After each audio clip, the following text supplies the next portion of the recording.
Actually, on the free side. She's the drug lady. I'm calling her once a week. Oh, Angela?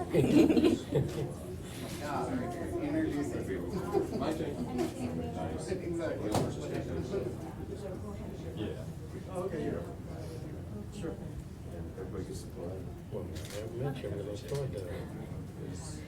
Oh, well, you can kind of figure this out for us. Lisa called and said they're not come on Monday and then come back on Monday. We don't know if they're coming. I'll find out right now. Sorry. Because Monday was a short visit. She said, couldn't have been, what's the other side? South America. Because, I remember him. it's not a problem. Whatever you said. This is easy to do.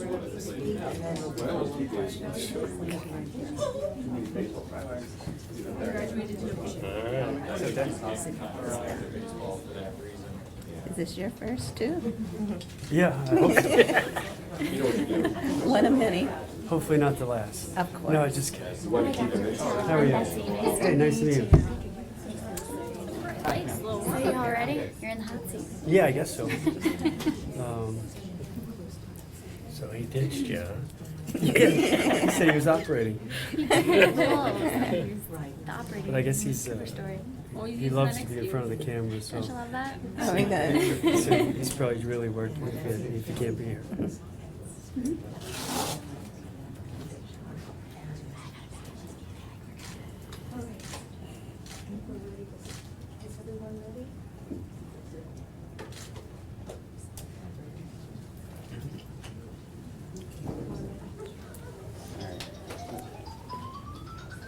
Turn that on. That's a good one.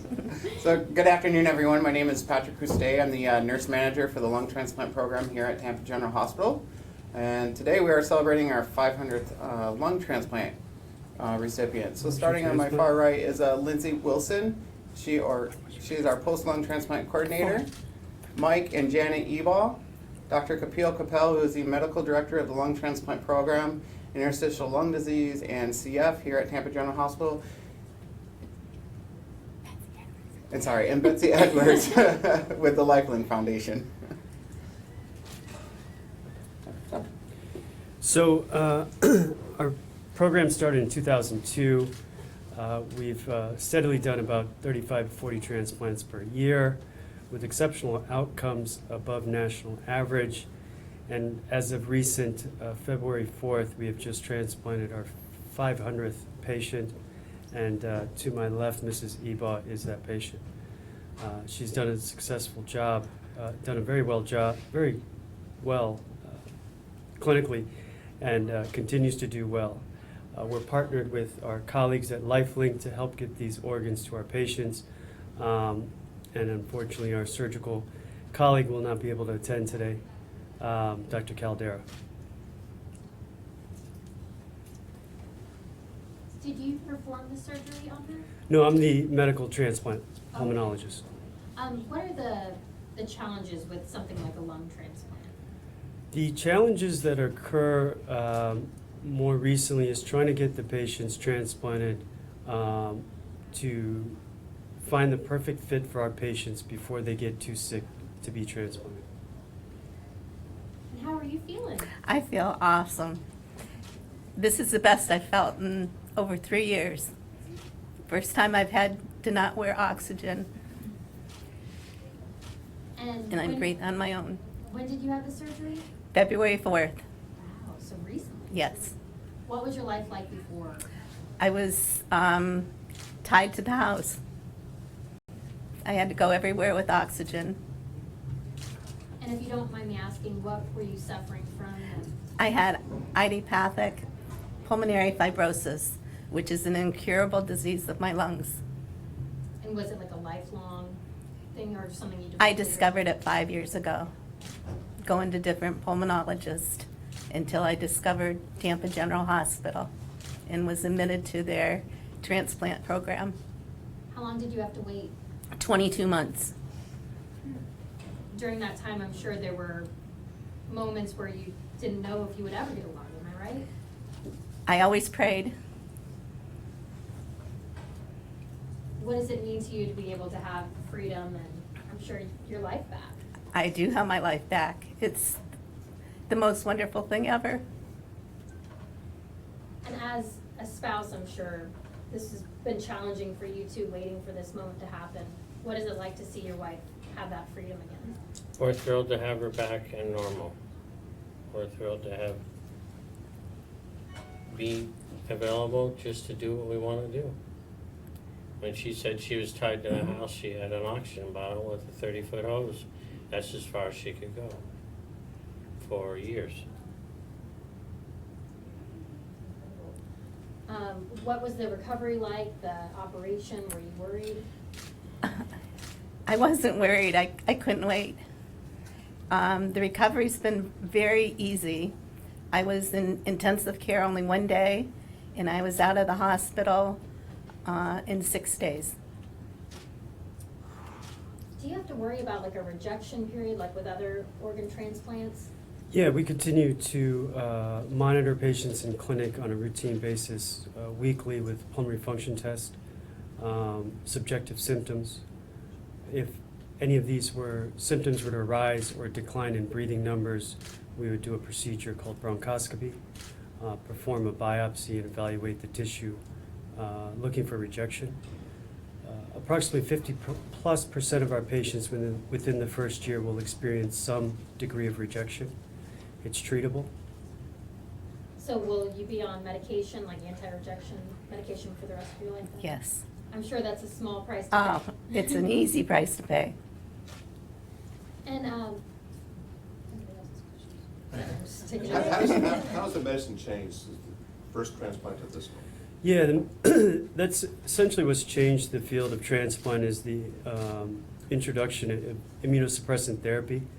It helps prevent the production or propagation of rejection and certainly gives longevity to the organs. So over the 20 years, transplant has come a long way with medical therapy. And the success rate from day one to now? So over time, our first-year survival has continued to improve. We're at about 85 to 87% first-year survival. 3 years, 75%, and 5 years, 50%. The biggest complication rate over time that contributes to poor outcome is chronic rejection. And so that's what we worry about most and continue to monitor over the years. This might be a silly question, but just from my perspective, it seems like a lung would be more of a challenging transplant. Is it one of the more challenging of the organs? Yeah, if you think about all the solid organ transplant, lung transplant is certainly the largest, longest surgery of the surgeries. But I think a surgery is a surgery. Complication rates can happen through any of the organ transplants, but the time frame of surgery is certainly longer with lungs. How long does it normally take? Anywhere from 6 to 8 hours. Obviously, you guys traveled to Tampa General for this surgery. Yes. What does it mean to be able to have a hospital like this within driving distance to have a surgery like this? It's a small price to pay. We don't mind coming at all. How far of a drive is it for you? It's about 3.5 hours. And tell me, is Tampa General kind of leading the state in these kinds of surgeries? Yeah, we've done the most transplants over the. I came in July, and I think over the last 10 years, Tampa General's led the numbers in lung transplant, and we continue to hopefully do well. This year we've done 12 already since January 1st, and like I said, over the past 10 years we've consistently done 35 to 40. So hopefully this could be our best year yet with volume. And Betsy, this of course stresses the importance of organ donation. Can you talk to us about that? Yes, absolutely. Well, we are very excited to be here with Tampa General today, celebrating such a milestone anniversary with the 500th lung transplant. And Miss Eba is one of the success stories. Unfortunately, we still do have more than 120,000 patients on the national organ transplant waiting list, hoping for their own successful outcomes. And so we just want to reiterate that without the generosity of a selfless organ donor and their family, we wouldn't have Miss Eba with us here today. And others can help make a similar decision to help save a life by registering as an organ and tissue donor online at donatelifeflorida.org. And do you know who donated? the I do lung? not. What would you say to them if you ever did? I would say, thank you so much, and for the donor and their family. Without that, I wouldn't be here. We'd like to thank the family for their gift and their gift of life. And they helped a lot of lives. And we thank them for that. Jeanette, I know you had prepared a little written speech. Do you want to read that? Yes, I have pulmonary fibrosis. It's an incurable disease that affects my lungs. I came to Tampa General 2 years ago and was admitted into the lung transplant program. Last month, I was lucky enough to have an organ donor match. I want to thank the donor and their family for this precious gift that they gave my family.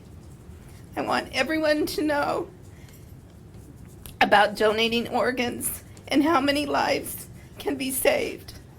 I want to thank my doctors and the wonderful staff at Tampa General Hospital. Thank you for my new life.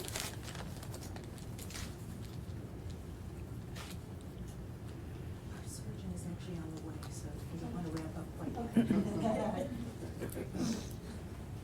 Coming from the OR. Jeannie, can you spell your last name for us?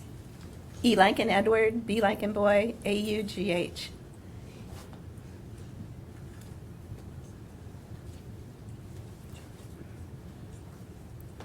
Congratulations. Jeannie. Thank you so much. Are you feeling all right? I feel great. It's amazing that recovery time was so quick for you.